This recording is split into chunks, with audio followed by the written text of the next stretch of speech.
ದೇಶ ಅಂತ ಬಂದಾಗ ಭಾರತ, ರಾಜ್ಯ ಅಂದ್ರೆ ಕರ್ನಾಟಕ, ಜಿಲ್ಲೆ ಅಂದ್ರೆ ಮಂಡ್ಯ.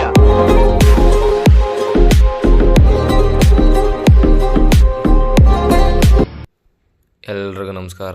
ಈಗ ಡೈರೆಕ್ಟಾಗಿ ಮ್ಯಾಟ್ರಿಗೆ ಬರೋದ, ನಮ್ಮ ಮಂಡ್ಯ ಜಿಲ್ಲೆಯಲ್ಲಿರುವ ಸ್ವಲ್ಪ ಟೂರಿಸ್ಟ್ ಪ್ಲೇಸ್ಗಳ ಬಗ್ಗೆ ಒಂಚೂರು ಮಾಹಿತಿ. ಗಂಡು ಮೆಟ್ಟಿದ ನಾಡು ಮಂಡ್ಯ, ಇದರ ಮೊದಲನೇ ಪ್ಲೇಸ್ ಬೃಂದಾವನ್ ಗಾರ್ಡನ್ ಅಂತ ಹೇಳಿ. ಕಾವೇರಿ ನದಿಗೆ ಕನ್ನಂಬಾಡಿ ಬಳಿ ನಿರ್ಮಿಸಿರುವ ಅಣೆಕಟ್ಟಿಗೆ ಆಗಿನ ಕಾಲದಲ್ಲಿ ಆಳುತ್ತಾ ಇರೋ ನಮ್ಮ ರಾಜರಾದ ನಾಲ್ವಡಿ ಕೃಷ್ಣರಾಜ ಒಡೆಯರು ಅವರ ಹೆಸರನ್ನು ಇಟ್ಟಿರ್ತಾರೆ. 1917ರಲ್ಲಿ ಇದ್ದು ಮೊಟ್ಟ ಮೊದಲ ಬಾರಿಗೆ ಕನ್ನಂಬಾಡಿ ಕಟ್ಟೆ ಎಂದು ಕರೆಯಲಾಗುತ್ತದೆ. ಎರಡನೇದಾಗಿ ಕರ್ನಲ್ ಬೈಲಿಯ ಕತ್ತಲ ಕೋಣೆ, ಅಂದರೆ ಇದೊಂದು ಜೈಲಾಗಿರುತ್ತೆ. ಟಿಪ್ಪು ಸುಲ್ತಾನು ಬ್ರಿಟಿಷ್ನನ್ನು ತಂದು ಈ ಜೈಲೊಳಗಡೆ ಇಡ್ತಾ ಇದ್ದ. ಒಬೆಲಿಸ್ಕ್ ಸ್ಮಾರಕ, ಮತ್ತು ಇದನ್ನು ಮುತ್ತಿಗೆ ಸ್ಮಾರಕ ಎಂದು ಸಹ ಕರೀತಾರೆ. 1798ರಿಂದ 99ರಲ್ಲಿ ನಿರ್ಮಾಣವಾಗಿದ್ದು.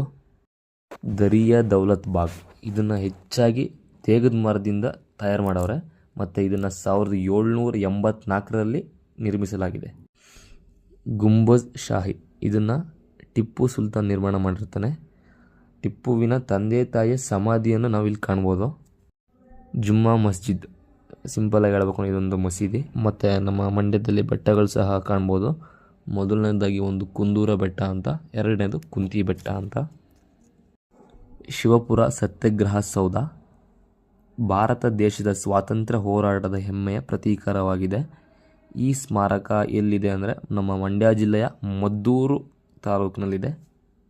ಟಿಪ್ಪು ಸುಲ್ತಾನ್ಸ್ ಫೋರ್ಟ್ ಮತ್ತು Tipu ಸುಲ್ತಾನ್ಸ್ summer palace and museum, ಈ ಮ್ಯೂಸಿಯಮ್ಮಲ್ಲಿ ನಮ್ಮ ಟಿಪ್ಪು ಆಗಿನ ಕಾಲದಲ್ಲಿ ಯೂಸ್ ಮಾಡಿದಂತಹ ಅವನ ಅಸ್ತ್ರಗಳು ಅವೆಲ್ಲ ಕಾಣ್ಬೋದು.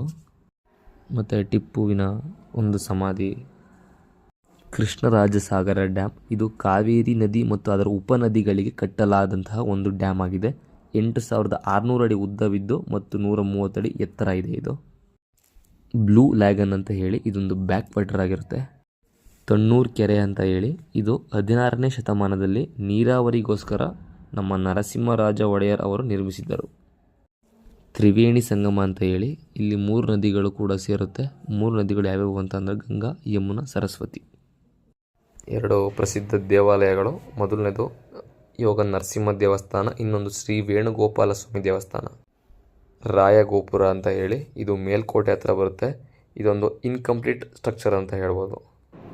ಪ್ಲಾನೆಟ್ ಅರ್ತ್ ಅಕ್ವೇರಿಯಂ ಅಂತ ಒಂದು ಅಕ್ವೇರಿಯಂ ಸಹ ಇದೆ. ಬಹಳ ಪ್ರಸಿದ್ಧವಾದ ದೇವಸ್ಥಾನಗಳು ಸಹ ನಾವು ನೋಡ್ಬೋದು. ಅದರಲ್ಲಿ ಶ್ರೀ ಯಡಿಯೂರು ಸಿದ್ಧಲಿಂಗೇಶ್ವರ ಸ್ವಾಮಿ ದೇವಸ್ಥಾನ, ಶ್ರೀ ಸೌಮ್ಯಕೇಶವ ಸ್ವಾಮಿ ದೇವಸ್ಥಾನ, ಶ್ರೀ ಚೆಲುವನಾರಾಯಣ ಸ್ವಾಮಿ ದೇವಸ್ಥಾನ, ಶ್ರೀ ರಂಗನಾಥ ಸ್ವಾಮಿ ದೇವಸ್ಥಾನ, ಪಂಚಲಿಂಗೇಶ್ವರ ಸ್ವಾಮಿ ದೇವಸ್ಥಾನ, ಮೇಲ್ಕೋಟೆ ದೇವಸ್ಥಾನ, ಹಂಗೆ ಮೇಲ್ಕೋಟೆ ಕಲ್ಯಾಣಿ ಕೂಡ ಬಹಳ ಪ್ರಸಿದ್ಧವಾಗಿದೆ.